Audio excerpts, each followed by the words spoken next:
C'est vrai que Swan Périssé, ça fait longtemps qu'on s'est pas vu comme ça. En même temps, je dis que c'est toi, et en même temps, on commence à discuter. Et je t'ai annoncé que j'avais un enfant et qu'en même temps, les gens étaient sûrs que je l'avais fait avec mon meilleur ami. Bah oui. Alors que pas du tout. Je t'avais dit, tu l'as fait avec Océan. Ouais. T'étais là, non, laissez-moi tranquille avec cette histoire. Après, ça a été vraiment un projet d'enquête que vous avez fait, quoi. Ouais. Mais c'était de la fiction, donc ça veut dire qu'on joue bien, ça fait plaisir. Ouais. Quelque part, c'est un compliment. C'est clair. Après, c'est vrai que mon mec est là, genre, mais je suis complètement oubliée dans cette histoire. Non, mais ça lui va en plus d'être l'homme de l'ombre. Putain, tu sais que soit j'ai un souvenir de nous qui buvons un café à Avignon. Tu te souviens de ce moment? Ouais, je me souviens très bien. Tu avais découvert que tu devais faire une date de à bientôt de te revoir en public en même temps qu'un tournage. Ouais. Je me suis dit, quelle star. Là, je me suis fait engueuler comme du poisson pourri. Je te dis que les gens. T'avais annulé quoi? J'avais annulé le à bientôt. Bah oui. Mais je pouvais pas. Enfin, le tournage, tu vois, c'est quand même 70 personnes qui étaient payées pour. Ouais, là, c'était. Je sais plus, tu faisais à la Nouvelle Scène ou à l'Européen Mais non, je crois que c'était à la Nouvelle Scène. Là, c'était 120 personnes qui allaient être un peu déçues. Oui, enfin, on reporte. Ouais, c'est ça. Oui, voilà, on reporte. Et on n'a pas besoin de dépenser 70 000 € pour payer les techniciens qui devaient être là et à qui on dit bah non, en fait, pas du tout. Ouais. Et tu te souviens aussi que je pleurais beaucoup pour un mec? Oui, je m'en souviens. Tu te souviens? Oui. C'est pas moi qui ai mis ça sur la table, mais... Non, parce que ça me dérange pas. Bon, on va pas citer des noms, mais c'est vrai j'étais kidnappée. Non, moi, je me souviens pas de ça. Je me souviens que j'étais en empathie. Je me suis pas sentie kidnappée. C'est vrai que t'étais en empathie, mais moi, j'étais vraiment en train de te dire non, mais en plus, et en plus. Mais moi, j'ai pas souvenir de ça. J'ai souvenir d'une femme forte qui avait... Non, alors attends, peut-être qu'on parle pas du même, parce qu'on avait parlé de plusieurs mecs, mais je me souviens pas, dans ma tête, t'étais pas dans le drama, au contraire, c'était hyper forte et tout. Ouais, mais ça, c'est les Vosges, ça. Bah oui, c'est ça. T'es là, oui, c'est pas un mec bien, point. non, moi je te vois pas du tout en larmes à l'armicher, comme on dit. Comment tu vas depuis 2019, Swan?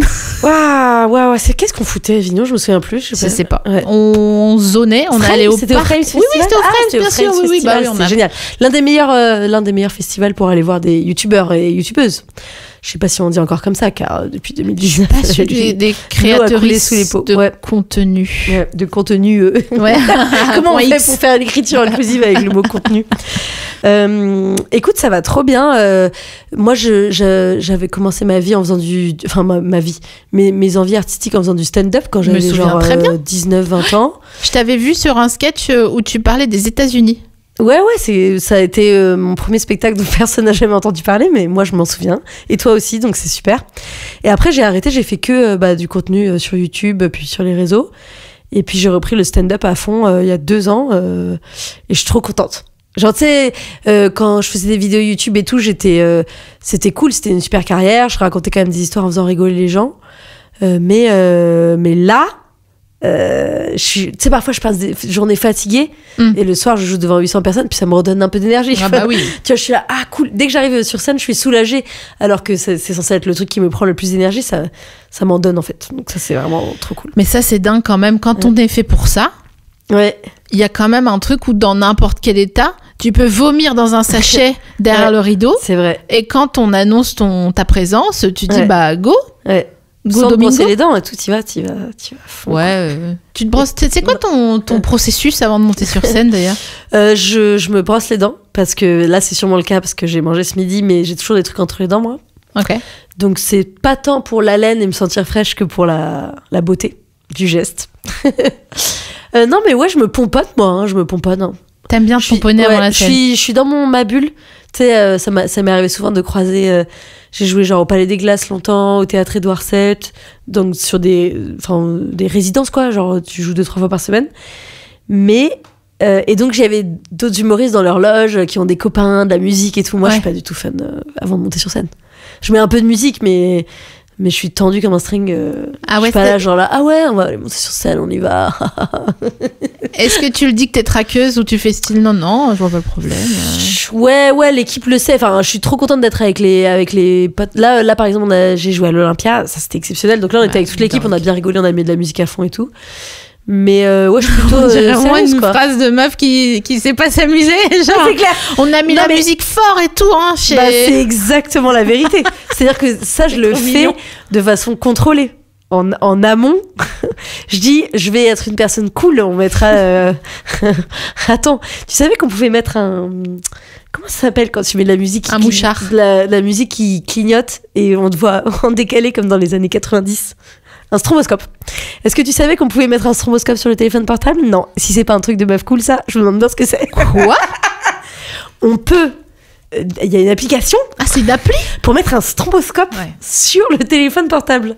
Tu veux savoir c'est quoi la dernière appli que j'ai téléchargée pour te montrer que t'es beaucoup plus cool que moi? Vas-y. C'est une calculette avec l'historique de ce que t'as calculé avant. Mhm.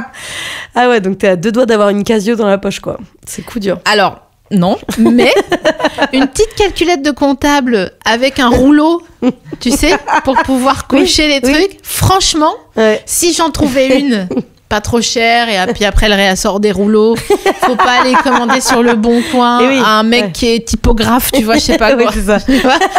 Franchement, je te dis pas que voilà, je pourrais aller vers ça. Ça me rappelle un cadeau pour lequel j'ai été la risée de tous et toutes, que j'avais demandé à mon anniversaire 2020 pour mes 30 ans. Et j'étais ravie, et j'arrive pas à remettre la main dessus, j'avais demandé une étiqueteuse. Pourquoi ? Parce que j'ai eu ma période zéro déchet à fond. Ouais. En gros, j'ai vécu en caravane. Il y en a beaucoup de choses à rattraper, toi et moi. Mais j'ai vécu en caravane et c'était le moment où j'étais le plus écolo dans ma tête. Mais en réalité, je tirais 600 kilos avec une grosse voiture diesel. Donc, c'était pas du tout écolo. Bilan carbone catastrophique, mais j'ai appris à faire mes yaourts. Et en gros, donc je me trimballais avec moi tous mes trucs zéro déchet. Genre, j'achetais que des trucs dans les magasins zéro déchet. Donc j'avais des bocaux. Et quelle n'était pas ma frustration de confondre le sel et le sucre. Ah, terrible. Les grains de sésame et Le chia. et les graines de chia. Mhm. Même si elles se ressemblent pas vraiment, mais bon voilà. Et donc l'étiqueteuse a un jubilatoire. Et donc j'imprimais les petites étiquettes stylées. Les petites étiquettes avec les petites lettres en volume. Et je les Ah collais bon sur tous mes... Ah oui, Ah, 10 mots. Ok, très bien. ouais, bien sûr. bien t'écris sûr. ton mot, tu fais Ouais. imprimer, Ouais. et c'est un petit scotch direct. Ouais. Parce que il y a... Alors, ce qui est cool pour tes potes, c'est que tu leur as pas coûté cher pour tes 30 ans. Ouais, c'est sûr. Parce que ça coûte vraiment 18 €, un 10 mots. Et ça, c'est vraiment cool. Et c'est là qu'on voit que tu es une bonne amie, Swan. Et franchement, s'ils se sont cotisés à 12, ils devaient être là, genre, franchement, elle est chic. J'espère qu'ils ont rincé un petit mousseux ou quelque chose pour accompagner le cadeau des 30 ans. Je me souviens que j'avais une copine qui m'avait aussi offert un bleu de Hongrie. Donc ouais, il y avait vraiment pas beaucoup de budget pour ce... Un quoi? Un bleu de Hongrie. En fait, j'avais une passion courge aussi. Tu vois, je suis vraiment pas fun. Tu vois, on se compare de plus en plus. Je me rapproche de plus en plus à 2 doigts de télécharger une calculette. Non, mais en gros, j'ai vendu des légumes pendant quelques années au marché. Et donc, j'ai découvert toutes sortes de courges. Et Ah oui. ma courge préférée, c'est le bleu de Hongrie. C'est une courge bleue énorme et à l'intérieur, c'est très orange. Et c'est la meilleure. Voilà, je donne des petits tips si les gens ont envie de se faire des soupes. Bref, tout ça pour dire que je suis pas très fun avant de monter sur scène à l'Olympia. Putain, mais tu sais qu'on en a parlé avec un bon nombre d'humoristes qui sont passés à ce micro. Ouais. Et notre constat, c'est que quand on n'est pas payé pour, eh ben, la vie est Flemme. bien sage, quoi.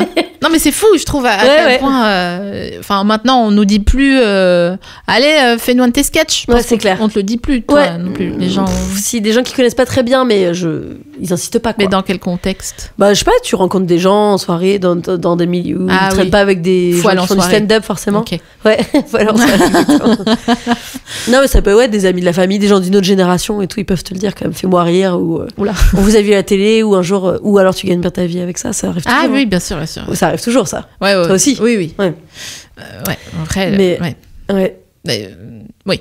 Et toi, Ah est-ce que toi, tu te définis comme une slasheuse? Non. Non, parce C'est que un je suis truc qu'on disait en 1998 aussi. C'est un truc qu'on disait de Ariel Wiesman. Donc, oui, en effet, c'est un truc qu'on disait à l'époque. Non, et d'ailleurs, j'ai répondu une fois à une interview à je sais plus qui, et la personne me disait, alors tu fais ci, tu fais ça, est-ce que tu n'arrives pas à choisir? Et je lui ai dit, est-ce que tu poserais la même question à Edouard Baird? Bah ouais, c'est clair. Alors là, bouge ça bée. l'a mouché. Bah non, mais toi, tu te considères comme quoi, Swan? Moi, comme humoriste, mais je disais humoriste quand je montais plus sur scène non plus. J'avais un petit... C'était dur d'ailleurs. J'avais remise en question de vie. Je montais plus sur scène, mais je disais quand même humoriste. Mais non, ouais, moi je me considère comme humoriste. Et je dis productrice aujourd'hui parce que je trouve ça trop stylé. Parce que la plupart des gens, ils m'invitent en disant Swan, comédienne. Alors, je n'ai rien contre le métier de comédienne et je sais que tu le pratiques aussi. Mais moi, j'ai rarement été comédienne. Enfin, tu vois, je sais pas apprendre un texte, je sais pas interpréter un rôle. Ça pourrait être excitant à l'occasion, tu vois, mais... Alors que j'étais beaucoup plus entrepreneuse, tu vois, que comédienne. Ouais, quoi. bien sûr, Quand tu lances ta chaîne YouTube, tu crées ta structure pour payer les gens et tout. Et donc j'aime bien dire productrice parce que aujourd'hui je fais mon spectacle donc qui s'appelle Calme, tu vois, un spectacle de stand-up produit sur 2-3 ans de façon un peu classique, mais je fais aussi plein d'autres projets de stand-up et qui sont vraiment à mon image parce que c'est moi qui les produis avec une super équipe. Je travaille avec des gens super, notamment Valentine Mabi, que tu connais bien sûr, sûrement, que j'aime du fond du cœur, qui fait la prod exé, qui m'aide, qui est ma coproductrice en réalité. On fait toute la stratégie ensemble et tout, mais c'est à mon image, quoi. C'est des projets qui voient le jour et qui sont joués un mois plus tard.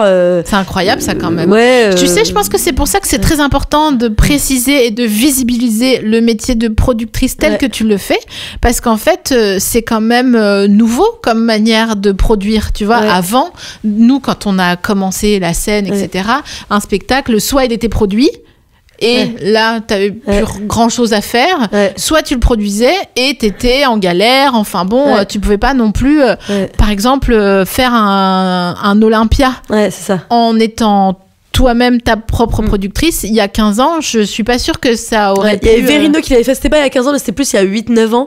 C'était avant qu'il ait la carrière et la notoriété qu'il a aujourd'hui. Je me souviens, il avait fait l'Olympia que grâce à Internet, il disait ça à l'époque. Et c'était un truc de ouf aujourd'hui. Et c'est lui qui a ouvert la voie. Ouais, c'est ça. Trop stylé. Et oui, t'as raison. Oui, t'as raison. On a cette image de tu t'auto-produis, c'est ce petit mot et tout. Alors qu'en fait, je trouve qu'aujourd'hui, en tant que productrice de contenu, c'est aussi pouvoir les faire vite alors que normalement ça se fait lentement, pouvoir faire sur ce sujet et tout. Et j'ai justement un copain que j'avais pas revu depuis longtemps là, un copain kiné que j'avais pas vu depuis 10 ans qui m'a dit j'ai vu que tu jouais à l'Olympia et je lui ai dit est-ce que tu veux que je t'invite, c'est avec plaisir que je t'invite. Et il m'a répondu ah bon, tu peux te donner des invitations comme ça? Et j'ai répondu genre c'est moi qui produis bébé, je fais ce que je veux. Mais tu vois, c'est bête. Non mais c'est bête, mais c'est juste pour dire c'est aussi toi qui décides d'où est-ce qu'on met l'argent, l'énergie. Tu vois, moi j'ai fait une super scénographie pour l'Olympia et tout, ce qui est pas forcément stratégique dans la rentabilité d'un spectacle parce que ton spectacle ça fait 2 ans que tu le joues, toutes les vannes elles sont au poil, t'as tout fait. Puis t'es là genre si je dépensais un max de thunes pour que ce soit rose partout. T'as dépensé combien pour que ça soit rose partout? Alors j'ai pas les comptes encore, je sais pas si j'ai le droit de donner les infos de la location de l'Olympia, mais non, pas la location, mais juste le décor. Combien ça coûte un décor pour faire un décor à l'Olympia? En gros, toute la refonte du spectacle. C'est-à-dire réécrire, j'ai fait un gros numéro musical à la fin, je vais pas trop spoiler parce que je le refais au Cirque d'Hiver le 6 février, donc faut pas trop spoiler, mais en gros il y avait beaucoup de monde impliqué et beaucoup de connaissances à acquérir de DJ notamment que j'ai acquise la semaine d'avant dans le plus grand des stress. J'ai genre un set de DJ à la fin. Mais enfin, mais c'est une dinguerie. Ouais, c'est ouf. Je te montrerai si tu veux. J'avais vraiment une table de DJ avec genre 3 micros, les machines Ableton, les APC 40 et tout. Je sais même pas les mots. C'est des grosses machines, un peu comme ça, tu vois, avec plein de lumière, comme ta table de mixage. Mais pour moi, c'est un truc de Quentin Mosiman, ça. Enfin, je me suis grave pris pour Mosiman. Ouais. Est-ce qu'on dit Mosiman ou Mosiman? Moi, je dis Mosi. Hein. Bah ouais, je crois que tu dis Mosi lui aussi, mais c'est moi qui ai fait un petit impair. Excuse-moi, Quentin, si tu nous écoutes, là où tu sois. Je l'ai vu il y a 2 semaines, dingue. en train de faire un set dans un festival qui s'appelle Madame Loyal.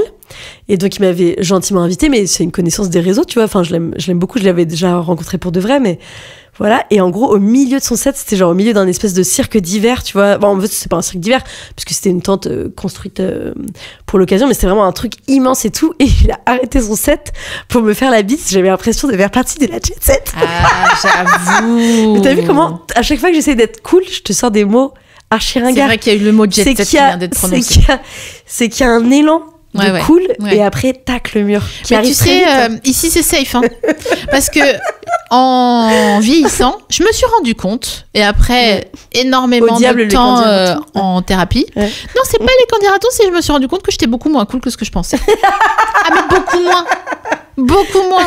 Mauvais caractère, vraiment rancunière, soupe au lait. Ça, on le savait. C'est toi qui as démocratisé c'est toi qui as démocratisé l'expression soupe au lait. Est-ce que tu trouves que j'étais sympa à l'époque?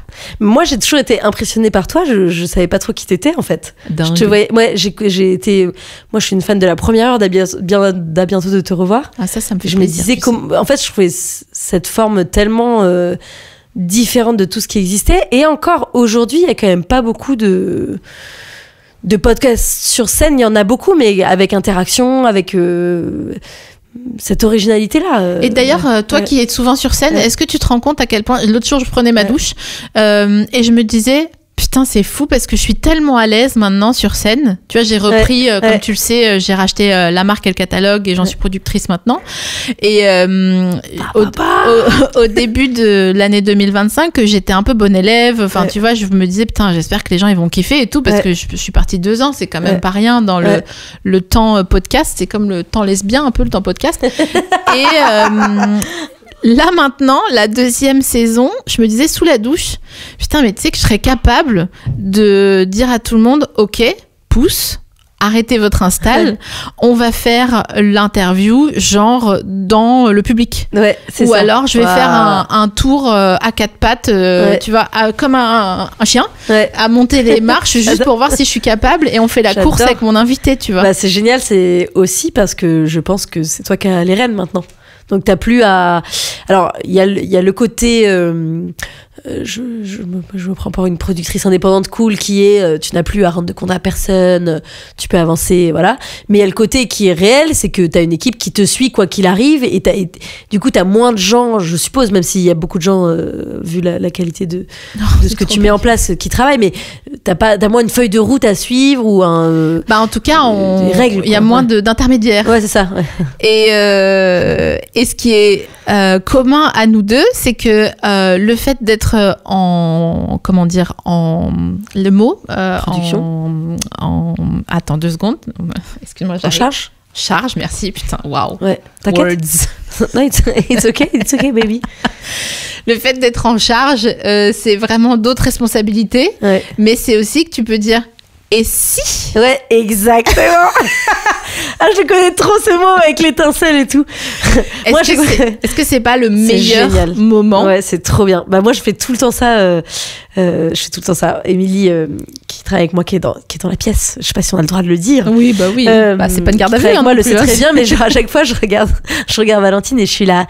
Et si on rajoutait 100 chorégraphes sur scène et à ce moment-là, et c'est trop bien. C'est ce que j'adorais faire sur YouTube, que je fais encore sur les réseaux, mais disons que c'est plus démocratisé maintenant, mais c'est vraiment genre cette liberté folle. Pionnière hein, du vlog, disons. Ouais. Enfin, aujourd'hui, je sais pas faire des vlogs parce que ça a beaucoup changé, quoi. Mais oui, de filmer un peu la réalité et tout. En tout cas, j'étais à fond sur YouTube, quoi. J'étais passionnée des nouveaux formats. J'étais l'une des youtubeuses qui... Enfin, tu sais, l'une des youtubeuses qui était à fond dedans dans les années 2010, quoi. Donc vraiment, ça ne rajeunit pas. C'est quoi ton... C'est pas grave. Coup dur. Moi, j'ai pas de mal avec le fait de vieillir. J'ai un excellent bébé masque de nuit Herborian. C'est pas un partenaire, mais vraiment, je l'ai payé. Je l'ai acheté au Monoprix et tout. D'ailleurs, le merch au Monoprix, il est catastrophique parce que ils sont obligés de mettre des antivols sur tout tellement l'inflation est passée par là. Ah oui, bah oui. Et du coup, ils ouvrent tous les paquets. Okay. Donc c'est un bordel, mais on dirait les jouets de mon fils, quoi, vraiment. Et j'ai quand même craqué. sur ce masque herborian qui me défroisse. Ah, c'est super. Ouais. Parce que par exemple, cette nuit, j'ai fait un bib à 5h18. Ah, ça, c'est cool. Parce que C'est une phrase j'entendais que je prononce pas. Maman, Oh. maman. Donc je me suis dit, je vais pas le laisser. Il m'a rien fait de mal. Tu vois. À part les bisiotomies, mais c'est pas lui directement, quoi. Franchement, ça va. C'était, s'il fallait réaccoucher demain, j'y retournerais. Ah ouais. Ah, j'ai adoré. Ah, c'est super. J'ai adoré. C'est super. J'avais peur, je voulais pas y aller. J'ai accouché à plus 5 jours parce que j'étais là genre, il vient pas. Tu vois, tu y vas tous les jours au moment de ton terme pour, parce qu'il faut y aller à un moment donné. Ouais, ça. Et moi, je disais, ah là là, dommage. Bon, à demain. J'adore. Et au bout de 5 jours, elles m'ont dit, mais il faut rester, madame, parce que Là, on va faire une petite piqûre. Ouais, voilà, c'est ça. Il est temps. It's Et time. donc, voilà, j'ai eu droit à un petit déclenchement, comme on dit, mais c'était génial. Ah, c'est super. Ah, franchement, je vous le conseille. Hein. tu préconises. Ah ouais, autant la pose d'un stérilet, Pas ouf. pire.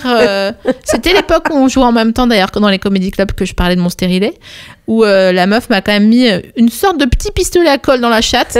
Je te pompe, tu sais, comme ça. Ou une étiqueteuse, tu vois, Écoute, clic pour mettre les antivols. là. Je me suis fait mettre 2 stérilets il y a pas longtemps, la meuf qui exagère. Alors là, tout va être terrible dans ce que je veux dire, mais tout va bien. Donc j'ai une grossesse non désirée sous stérilet en cuivre il y a 1 an. Et donc, forcément, on te retire ton stérilet le temps que tu choisisses si oui ou non tu vas avoir le BEBS. Histoire qu'il naisse pas avec un piercing cuivré, quoi. Voilà. Et donc après, j'ai remis un stérilet quelques mois après, j'ai avorté. J'ai remis un stérilet quelques mois après, qui a été mal mis. Donc j'ai dû l'enlever, le remettre. Donc j'ai été pas mal en pause de stérilet. On dirait trop que je pose des radiateurs, mais en pause de stérilet ces derniers mois. Et je suis tombée sur une sage-femme vraiment adorable, mais qui paniquait. Donc on te met ton stérilet pendant tes règles et elle était là, oh là là, oh là là, oh là là, il y a beaucoup de sang, oh là là, ça va, aïe, ça va, mademoiselle, aïe. Et j'étais là, franchement, et c'est donc je la rassurais. Et j'avais ma meilleure amie dans la salle d'attente qui habituait sur elle ensuite. Moi ça allait, mais donc je me suis mise dans cette position de la rassurer. C'était là, oula, il y a beaucoup de sang là, il y a beaucoup de sang, il y a beaucoup de sang.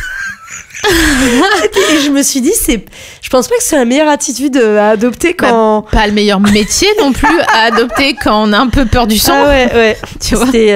C'était quand même une femme, quand je te dis qu'il y a des gens qui sont encore un peu à l'ancienne, qui me disaient, tu verras quand t'auras des enfants et tout. Puis moi, j'étais là, vraiment, j'ai avorté la semaine dernière, je suis assez âgée.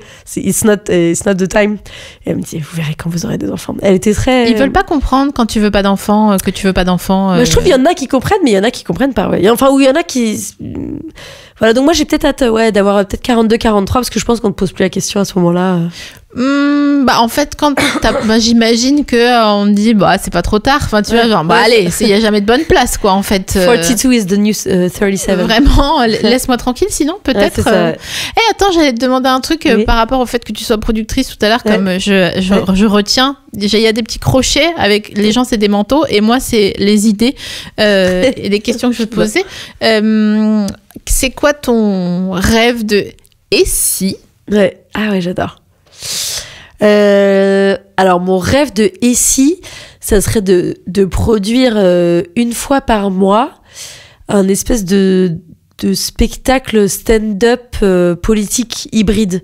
J'avais fait un truc comme ça, tu te souviens quand Elon Musk avait fait ce petit geste charmant à l'investiture de Donald Trump, le salut nazi comme personne ne l'a appelé dans les médias français, à part les gens de gauche traités de militants révolutionnaires. En gros, franchement, c'est une histoire carambolesque, mais j'avais déjà rocambolesque. Carambolesque? Ah ouais, je crois. Ah ouais? Rocambolesque. Ouais, parce qu'une carambole, c'est un fruit exotique. J'ai dit carambolesque. Ouais. Ah ouais. Bon, ça m'a donné envie de carambar, mais c'est pas du tout le mot. Pas du tout le bon mot. Ok. Rocambolesque. En gros, j'avais loué la Madeleine pour des raisons et d'autres, ni plus ni moins. Le théâtre de la Madeleine. Je suis très impressionnée par cette information. Et je me disais, il faut faire un spectacle. Et j'avais fait un spectacle. Oui. T'as loué avant de savoir ce que t'allais faire dedans? Ouais, en fait, je faisais un y a plus de saison. Ouais. C'est un podcast dont on a parlé toi et moi déjà, mais c'était un podcast avec des personnalités sur l'écologie et je recevais une grande personnalité qui pouvait remplir 800 personnes à 19h et pour des raisons de rentabilité, tu connais, quand il y a plus de saison, je filme à 19h et à 21h. Il y a quand même pas beaucoup de stars de l'écologie qui peuvent remplir 800 personnes à 21h et donc je cherchais à faire un truc hybride et on avait fait un spectacle qui s'appelait Stand-up contre les bras tendus. Et donc moi je faisais 10 minutes de stand-up au début, 10 minutes de stand-up à la fin. Et il y avait 2 humoristes qui venaient faire 10 minutes de stand-up et 2 journalistes qui venaient parler un peu de la montée du fascisme en Europe, du danger de Trump au pouvoir et tout. Donc il y avait Salomé Saké et Paloma Moritz, Ilyes Mela et Louis Catla. Et c'était trop bien parce que ils avaient écrit, en tout cas Louis avait écrit un sketch exprès sur l'influence de l'extrême droite sur l'éducation sexuelle des enfants à l'école. Moi j'avais fait des blagues sur Elon et Trump et en même temps il y avait les journalistes qui disaient des trucs et j'essayais de rendre ça un peu léger. Donc c'était super ce format parce que tu vois que les gens ils viennent se sensibiliser à la politique, en même temps ils rigolent. Je trouve qu'en même temps, les humoristes qui savent vraiment bien écrire, par exemple Louis Catla, Ilyes et tout, ils sont ils permettent de mettre le doigt vraiment sur des traits de société très vrais, quoi. Donc forcément, sans forcément être archi politique, sur vraiment des faits d'actu et tout. Et j'adore comme ça. Enfin voilà. Donc ça serait mon rêve de faire un truc comme ça par mois. Mais c'est quand même beaucoup de travail et pour l'instant, je fais trop de spectacles, donc j'ai pas. Et est-ce que c'est pas dangereux cette immédiateté du commentaire politique? Ouais. C'est pour ça qu'il faut avoir des invités très très pertinents. Ouais. Et hyper autonomes. Et hyper autonome. Parce que tu peux avoir des invités pertinents / drôles, mais qui, parce que il faut une prémisse, un corps et une punchline, pousse un peu les potards Moi, je trouve qu'aujourd'hui, moi je suis trop contente que le stand-up, ça s'étende et qu'il y ait de plus en plus de monde. Je trouve qu'aujourd'hui, il y a quand même des humoristes qui le font pas, quoi. Qui ont une telle qualité d'écriture, de réflexion, qui vont jamais dans l'humour facile ou qui mettent toujours les pincettes qu'il faut avant de faire des bonnes vannes, quoi. C'est qui tes chouchous en ce moment? Donc Louis Catla, que j'ai déjà cité, ma Marie, je l'adore, je la trouve vraiment brillantissime. Tu vois qui c'est? Bien sûr. En première partie, là, à l'Olympia, j'ai grave mes chouchous. Il y avait Adèle Fugazi, que j'aime trop.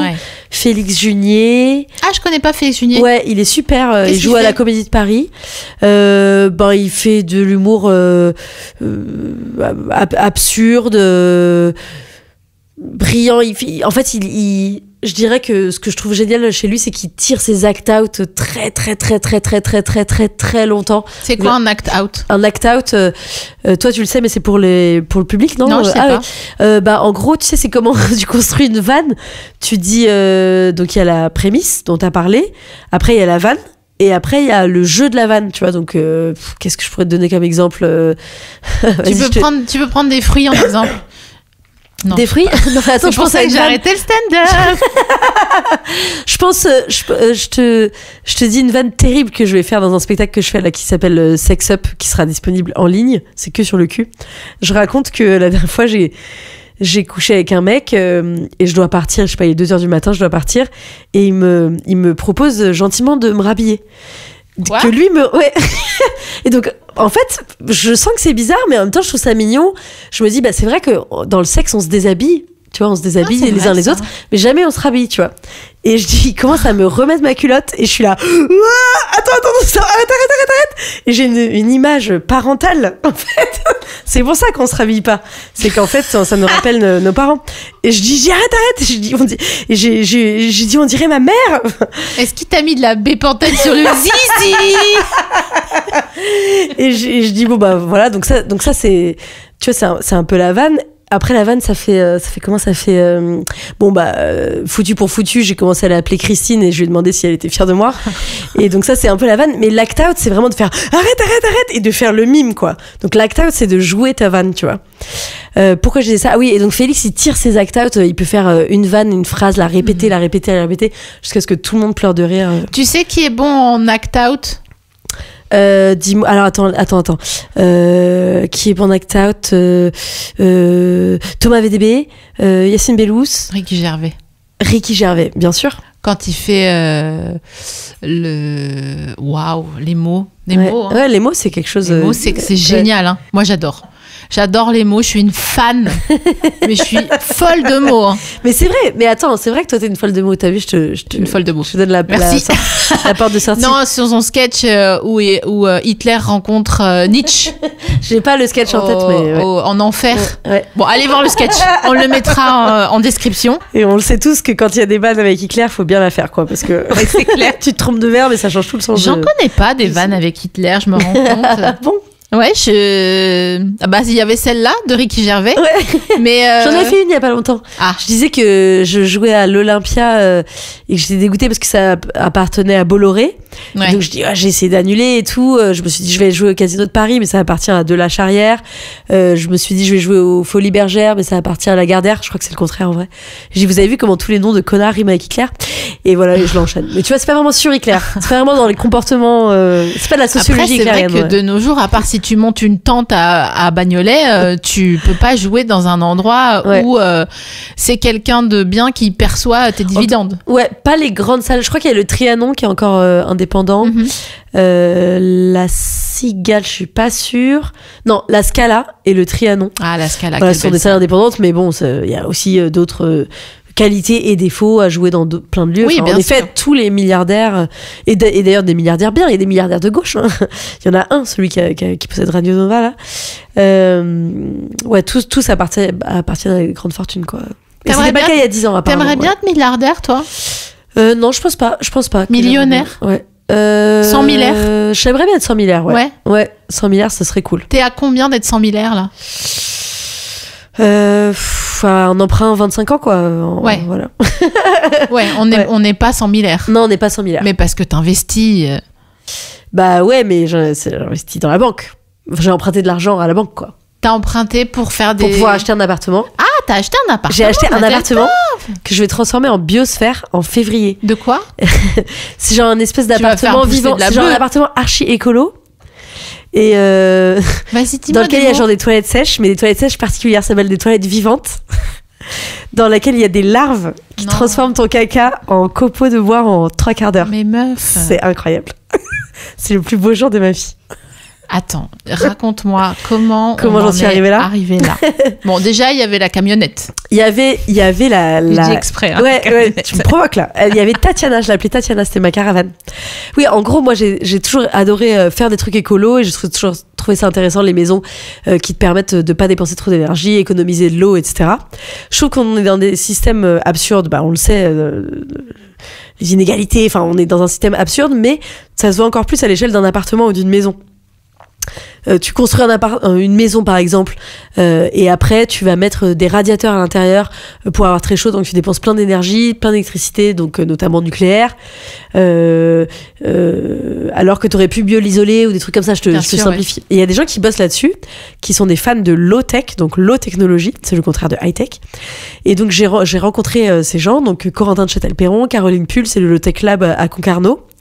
Et c'est des gens qui revisitent un peu les appartements, les maisons, pour les faire les moins polluantes possibles et les plus fonctionnelles et confortables possibles quand même. Et donc, par exemple, les eaux noires, c'est un truc qui me rend folle. On fait caca dans de l'eau potable, qui ensuite part en station d'épuration. Ça coûte archi cher les tuyaux pour l'amener. Et donc, on fait décanter de l'eau pour qu'elle redevienne plus ou moins rejetable dans l'eau, avec tous nos déchets à l'intérieur, alors que notre caca vaut de l'or, et qu'on peut le mettre dans de la sûre, et ensuite dans un jardin, par exemple. Oui, mais ça implique que... Parce que ton appartement, tu l'as pas acheté dans le 11e arrondissement, par exemple. Non, mais je l'ai acheté en plein centre de Montpellier. C'est à Montpellier, c'est en pleine ville, mais il y a un petit jardin. Et donc le but c'est d'expérimenter plein de low-tech comme ça. Donc j'ai une champi-douche, il y a des Qu'est-ce qu'elle raconte? Elle est complètement il y a défoncée. des colonnes avec des pleurotes qui poussent dans ma douche parce que grâce à l'humidité, tu peux faire pousser tes propres champignons. Des champignons pour manger, hein, pas des champignons dégoûtants. Oui, bah... Voilà, donc il y a des toilettes vivantes, il y a de l'hydroponie. Toute l'eau, elle va dans des bacs à graisse et ensuite soit elle part en pédoépuration, donc juste derrière dans le jardin. En Soit- pédoépuration. Ouais. C'est des pédophiles qui sont condamnés à épurer ton eau avec une épuisette. Je sais pas pourquoi ça s'appelle pédoépuration. Et voilà, donc j'ai juste un petit poêle pour vraiment les jours où il fait froid. mais j'ai un lit cabane pour qu'il fasse que chaud dans mon lit et pas chauffer tout l'appartement. Ça, j'adore. Ouais, les lits cabanes, c'est archi pratique. C'est génial. Bah, c'est le principe de la caravane, sauf que tu la poses quelque part, quoi. Exactement. Voilà. Donc il y a une grande pièce dans laquelle il y a un lit cabane, donc c'est ma chambre. Donc ça a été vu avec des artistes, mais c'est des architectes d'une entreprise qui s'appelle Momesu, et ils avaient jamais fait ça. Et ils avaient envie d'apprendre, et moi j'avais envie de leur talent. Et donc pendant 1 an et demi, on a fait les plans, on en a parlé, on a discuté, et là c'est en travaux là, ça commence. Donc en gros, c'est absurde, il y a genre une trappe dans un mur porteur pour pouvoir sortir les toilettes sèches, il y a... enfin, c'est vraiment absurde et c'est génial, c'est merveilleux. Donc, c'est un appart technologique mais fait de briques et de broc. Mais il faut déjà avoir un petit peu vécu en nomade pour admettre, tu vois ce que je veux dire, admettre psychologiquement, philosophiquement, qu'il y a une trappe pour vider tes toilettes sèches. Alors en nomade, je sais pas, mais je pense que oui, il faut être intéressé par des écolieux ou avoir déjà vécu dans des maisons où ça se passait bien. Parce que si tu commences tout seul et que t'as pas réfléchi, c'est quand même beaucoup d'efforts. Et donc moi, mon but, c'est de vivre là pendant 1 an ou 2 et voir si ce quotidien m'épuise ou me ravit. Si le quotidien m'épuise et tout, je m'interdis pas de retourner dans un appart normal, de redétruire et mettre des toilettes normales pour les prochains, tu vois, pour le revendre. Enfin, mais ça se trouve, je vais adorer. Ouais. Et en fait, tu sais, il y a des gens, tu le sais bien aussi quand t'as un enfant. En fait, on travaille beaucoup dans notre maison tous les jours. Il y a des gens qui font le ménage 1 heure par jour. Donc en fait, pourquoi pas juste changer mes habitudes et dire au lieu de, je sais pas, laver le sol tous les jours, moi je vais sortir mes toilettes sèches. Une fois que t'arrives à te sortir de ta zone de confort et changer tes habitudes, tu vois. Donc le but c'est de voir si c'est agréable ou pas, et voilà. Tu aimes les champignons? J'adore les champignons. Ouais, parce qu'il faut aimer les pleurotes quand même. Oui, il faut aimer les pleurotes. Mais alors c'est vrai qu'il y a plein de pleurotistes qui font pousser les champis dans les caves à Paris. Oui, exactement. Ouais, c'est l'une des choses qui est facile à faire pousser. Il y a beaucoup de gens, et c'est super, mais Thomas VTB, il fait une super vanne là-dessus. Il y a beaucoup de gens qui disent ouais, je vais tout arrêter pour aller élever des chèvres. Il dit comme si c'était facile d'élever des chèvres, et il dit c'est comme si t'avais un agriculteur ou un éleveur de chèvres qui disait ouais, j'ai tout claqué, je vais aller travailler chez TF1. Enfin, tu vois, il dit c'est quand même un peu arrogant. Mais les pleurotes, c'est compliqué, ça demande des compétences et tout, mais c'est l'un des trucs que tu peux faire pousser facilement. Et c'est très beau d'ailleurs, une colonne à pleurotes. C'est très beau une colonne à pleurotes.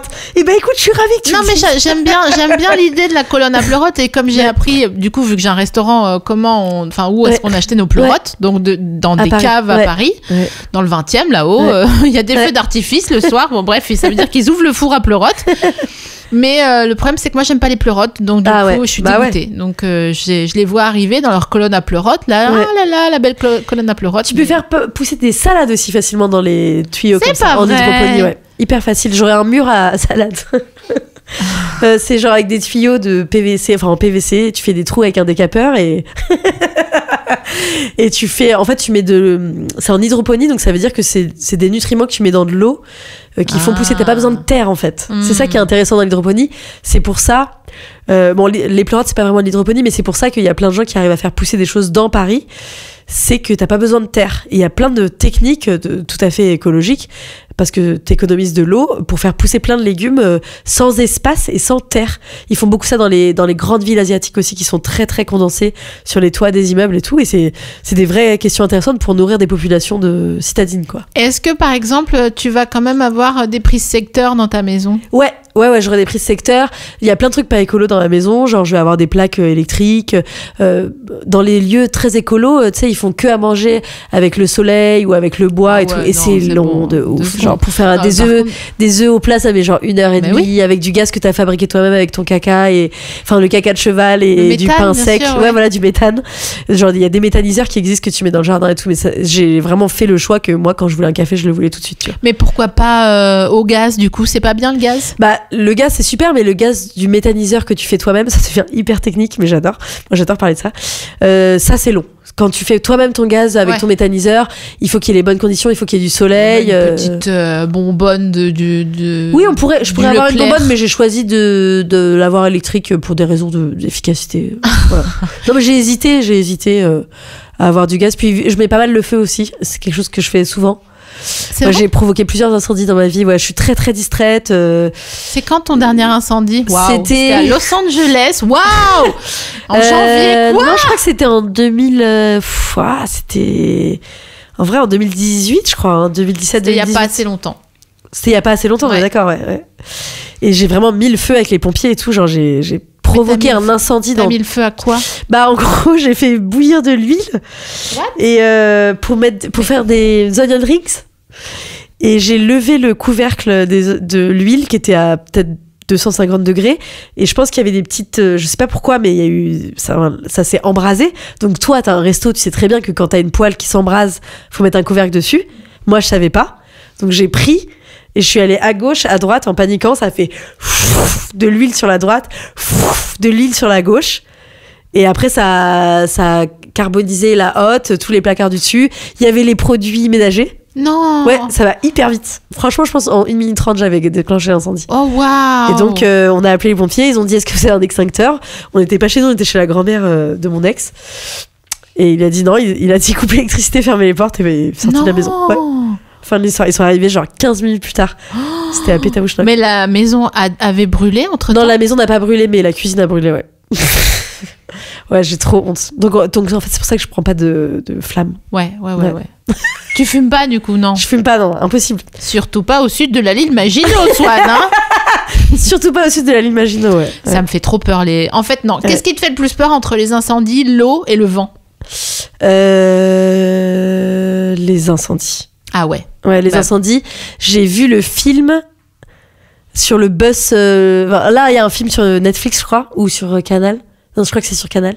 Il y a un film d'un mec qui a sauvé un bus scolaire d'enfants pendant l'un des plus grands incendies de Californie. Je pense que depuis, il y a eu plus d'incendies en Californie, et notamment à Los Angeles. Mais ouais, c'est l'angoisse. C'est l'angoisse. Il y a un petit précédent. Le feu, ouais. Et puis j'habite à Montpellier, donc c'est des questions obsédantes un peu. Bien sûr. J'ai pas de commentaires. Non, il n'y a pas de vanne à faire. Hein. Mais oui, les catastrophes qui arrivent sont terribles. Mais je crois qu'en France, il y a vraiment pas beaucoup de Canadair en plus. Tu sais, les écolos, ils se battent pour deux choses. Ils se battent pour réduire la pollution, etc. Mais aussi pour l'adaptation. Pour qu'on mette des budgets à l'adaptation. Et genre, la France n'est pas prête aux incendies qui arrivent. C'est un délire, quoi. Et tu vois bien que Los Angeles, du vent, des flammes, la ça sert à rien, ton Canadair, quoi. Pas de gouvernement, donc la France n'est pas prête. Même s'il y a une sortie scolaire, on n'est pas sûr de pouvoir avoir des goûters pour tout le monde. Ouais, donc, les incendies, c'est sûr que... Mais moi, j'ai plus peur de l'eau que des incendies. Ouais. Parce que, à cause de Phuket. Ok. Ah, c'était le tsunami. Le tsunami. Ouais. Ça nous a marqué, ça. C'est en 2006. 2006, ouais, 2006. Attends, je mens. Ouais, non, je pense que c'était dans les années 2000. Quelque chose comme ça, ouais. Et je me suis dit, quoi? Ouais, c'est ça. Attendez. Ouais. Je crois qu'il y avait Claire Nouvian qui était là-bas, tu vois qui c'est, et qui a donné son témoignage. Elle était là-bas, elle a réussi à s'en sortir en montant. Elle était en train de faire l'escalade, enfin vraiment un vrai délire, quoi. Elle est montée en haut d'une falaise avec ses enfants et tout, enfin. Et elle raconte et tout, c'est terrible, quoi. Je trouve ça fou. Ouais, c'est fou. Et figure-toi que, pour continuer sur les bonnes nouvelles, il va y avoir un tsunami en France, dans les côtes méditerranéennes. C'est sûr, dans les 30 prochaines années, c'est prévu. Attends, je suis tétanisée, là. Ouais, je suis vraiment désolée. Alors, ça sera haut, mais ça sera rapide. J'ai mis 10 ans à retourner, je suis même désolée. à Marseille. Ouais. J'étais sur mon pied d'appel et je regardais toujours s'il y avait un chien ou un éléphant pour le suivre. Ah oui. Parce que comme ils sentent... Oui, t'as une bonne technique, toi. Ouais. C'est fou, hein, les techniques qu'on met en place pour croire qu'on va échapper aux catastrophes climatiques. Ouais, on a aux tous agresseurs et ça marche souvent plus... pas. J'ai ma clé entre mes doigts. Lol. Une fois, il y a un mec qui m'a suivi, j'habitais aux Abbesses, et il m'a suivi. C'était un truc, une coupe d'Europe de je sais plus quelle année, bref. Et le mec, il a mis le pied comme un témoin de Jéhovah dans la porte de mon entrée. Et il a attrapé ma main et il s'est mis à sucer mon pouce. Et tu sais quoi? J'étais tellement déter. Je l'ai regardé, j'ai tiré mon pouce, je lui ai dit non, avec comme je fais avec mon chien.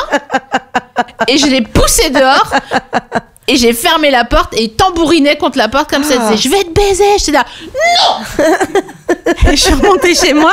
Je rentrais d'une fête à la machine du Moulin Rouge. Et j'ai appelé ma pote à l'époque. Elle me dit, ça va, t'es bien rentrée? Je dis, ouais, je me suis fait sucer le pouce dans l'entrée. Mais c'est pas les endroits des agressions sexuelles qui sont les plus traumatisantes. Hein. Ben non, c'est fou. Hein. Le nez, l'oreille, le pouce, c'est tout. Ah ben non, limite, tu vois. Mais au cul, t'es là, bon, j'en ai déjà vu d'autres. Allez, c'est tout ce que t'as. Eh ben, once again. Le coup du pouce, c'est... Wow, c'était terrible. Ouais. Et après, je regardais mon pouce comme ça et j'étais genre... Et en fait, si j'avais été en mode cold case, j'aurais dû ne pas me laver les mains. Ouais. Aller à l'hôpital près de l'hôtel de ville, là, de criminalité. Et dire... tu sais, genre... Prenez l'ADN. Prenez mon ADN, mais je l'ai pas fait parce que je me suis juste lavé les mains quand on était à l'époque. Coupé l'ongle, fin de l'histoire. Oui, voilà, c'est ça. Non, mais par contre, les tsunamis, non, j'avoue que déjà que j'allais pas en Méditerranée parce que, tu vois, moi, tout ce qui est île, je peux pas. Ouais, c'est ça. Et ouais, parce que tu vois bien qu'une vague recouvre. C'est impossible. Ouais. C'est impossible. Les gens qui habitent genre... en Polynésie. Ouais, ah non, mais c'est mort. Dans sur le film, un banc de sable. Oui, non, mais non. Bah, c'est écrit, c'est dit dans le nom de ta terre qu'elle va s'envoler. C'est ça. Il y a vraiment un truc. Si t'éternues trop fort, tu n'as plus de maison. C'est fou. Je trouve c'est comme la chanson de Jacques Brel des gens qui habitent aux Marquises. Et les Marquises. Ouais, voilà, qui dit genre... en gros... il y a une saudade, je vais pas vous mentir, mais les gens vivent avec ça et c'est ok. Il y a une quoi? Une saudade, c'est le principe, c'est comme, c'est entre la nostalgie positive et... saudade. Ouais. Ça vient du portugais. Oui. C'est la nostalgie. Ouais, c'est ça. Nostalgie qui te fait pas de mal. Je sais pas qu'on disait en français. Ouais. Ah, je suis pas sûre qu'on le dise en français. C'est peut-être moi qui fais une licence. Et toi, t'es vraiment la reine des mots, pour de vrai. Hein. Non, mais c'est vrai. Il y a des gens, c'est la reine des dragons, mais moi, c'est les mots. Ouais. Et donc, je m'envole sur eux. Et bref, tout ça pour dire quoi? Que je trouve ça fou d'habiter sur l'Etna, en Polynésie. Allô, les amis? Moi, j'ai acheté une maison dans Lyon. Putain, d'ailleurs, tu sais qu'à côté de chez moi, il y a un barrage et il y a des Russes. Tu sais, comme il y a eu... C'est pas une phrase qui commence bien, ça. qui sont venus, comment on appelle ça, saboter. Le barrage. Mais enfin, t'habites en dessous du barrage ou au-dessus du barrage? J'habite au-dessus, mais pas assez loin pour que ça soit honnête. Pas dangereux. Ah ouais, c'est ça. Voilà. Et du coup, sauf que l'histoire se finit de manière rigolote parce qu'ils se sont trompés de lieu. Et en fait, ils ont traficoté un moulin. Donc l'eau coulait... Oui, c'est là, vous voulez provoquer un tsunami. C'est bon, le barrage, c'est bon, on a la main sur le, tu sais, en mode, voilà quoi. Et ça n'a pas fonctionné, mais j'ai une alerte sur le nom de ma ville. Comme quoi, les mots, ça sert, hein, barrage, moulin. Soit c'est un problème de traduction. Non, mais tu sais que c'est bientôt la fin de cet épisode. C'est fou, c'est incroyable. Il nous reste 5 minutes. Ouais. Qu'est-ce qu'on se raconte pendant Qu'est-ce qu'on se raconte attends, il faut faire un truc plus joyeux, là. Non, pas forcément, tu sais... Pour le tsunami, je t'enverrai la vidéo de Hugo Décrypte. C'est-à-dire que c'est pas la personne la plus engagée et catastrophiste. C'est quand même quelqu'un qui est très prudent sur les faits. Et donc, je t'enverrai la vidéo, il explique que c'est sûr qu'il va y avoir un tsunami. T'es là, mais attends, c'est qui? C'est les gens qui exagèrent un peu dans l'écologie. J'ai pas de rêve, j'ai pas envie de noyer les potes. Et là, t'es là, non, c'est vraiment Hugo Décrypte qui te raconte. Mais sous quelle temporalité? Dans les 30 prochaines années, mais je te jure, je vais te renvoyer la vidéo. Je crois que ça doit être lié à un truc sismique. Il doit y avoir un truc qui est prévu, ouais. Mais oui, bien sûr. Ambiance. Et il a dit, elle sera basse, genre 1 mètre de haut, mais rapide. Genre 50 km/h. Pas bonne ambiance. Ça me fait trop peur. Ouais, c'est pas la bonne ambiance. Ouais, c'est terrible.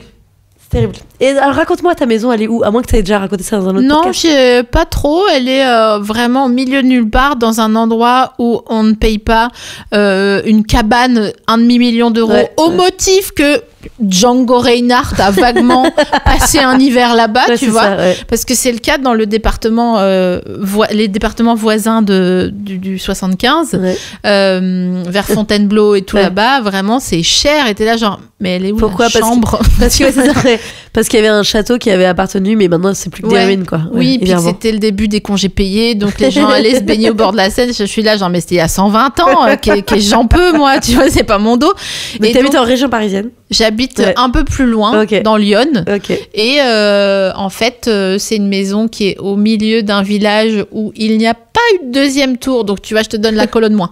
Il n'y a pas eu de deuxième tour l'année dernière. D'accord. J'imagine qu'il a gagné au premier. Et j'ai dû envoyer ma voisine voter pour moi parce que j'étais pas là. Ouais. Et elle m'a dit, bah, tu m'as pas dit qui tu votais. Donc, je lui ai dit, tu vois. Je dis, bah, plutôt à gauche, tu vois. Elle m'a dit, oui, bah, c'est comme tu veux. Et j'étais genre, cut Julien Audoul. Donc ça, c'est dans la colonne moins. Dans la colonne plus, il y a une cheminée. Ouais. C'est super. Il y a beaucoup de calme. Ouais. Il y a un piano de cuisine à gaz, donc je ne t'inviterai jamais dans cette maison. Non, je fais attention quand c'est pas chez moi, je fais attention. Ouais, bah au pire tu feras pas manger, tu vois. C'est ça. Il y a un micro-ondes qui est génial, vraiment. Il est super, ouais. Il réchauffe vite, plus vite que le soleil. Ouais. Et en fait, je me suis un petit peu enflammée. J'ai acheté une télévision parce que j'avais jamais eu de télé, blablabla, à Paris, blablabla. J'ai jamais eu de table à manger ni de télé, comme nous tous dans ce monde intramuros. Et j'ai acheté une télé. Franchement, je peux me mettre derrière. Ah ouais, c'est immense. C'est un peu trop grand. Alors, tu regardes des films, parfois, il faut que tu regardes le film sur les flammes, là. Ah ouais. C'est horrible. Ouais, bah, je regarde plutôt Des racines et des ailes. Oh, d'accord. Le soir de Nouvel An, j'étais là, bah, on a regardé un petit documentaire sur la chaîne parlementaire sur les Alsaciens. C'était génial. T'es folle. C'est les malgré nous, là. Ouais. Oh, c'est super. À 22h30, j'étais bon. Et si on allait se coucher? Ah, j'adore. Genre, on est subversif, tu vois. J'adore. Tu fais quoi, Nouvel An? Je sais pas, mais le dernier Nouvel An, j'étais dans le lit avec ma grande sœur et on papotait de tout et de rien. Ma grande sœur qui a 50 ans. Donc, tu vois, on est des générations différentes. Et chaque année qui passe, on se rapproche de sororité et d'amour mutuel. Donc, c'est trop cool. J'ai 3 grandes sœurs.